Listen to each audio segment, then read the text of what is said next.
Pour l'Ariège, on est dans un département qui revendique une nature préservée. Donc forcément, à l'heure où aujourd'hui on a une clientèle qui est de plus en plus sensible à cet argument-là, tous les prestataires, privés comme publics, ont intérêt à embrayer sur ce tourisme éco-responsable, durable. Donc que ce soit pour les prestataires privés, essayer de faire en sorte d'avoir des prestations qui soient plus respectueuses et de le mettre en avant, d'en parler d'un point de vue marketing. En train de voir arriver.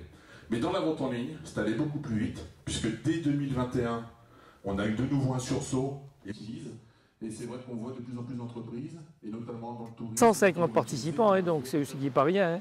Hein. Bien sûr, il y a des gens qui n'ont pas pu venir de par leurs occupations ce jour précis, mais il y a des entreprises d'offres touristiques, il y a les hébergeurs, il y a les restaurateurs, il y a les offices de tourisme. Ils y sont pratiquement tous. Les chambres consulaires, j'ai vu la chambre de la CCI ce matin. Donc il y a les porteurs de projets, ça c'est important, ça c'est les participants.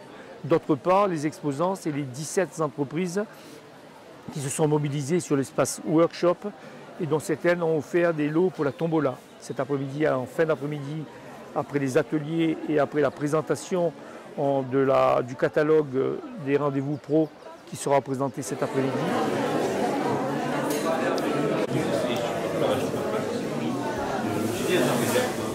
Pour les destinations, faire attention à la clientèle qu'on attire, essayer de faire en sorte que les modes de déplacement soient aussi beaucoup plus doux.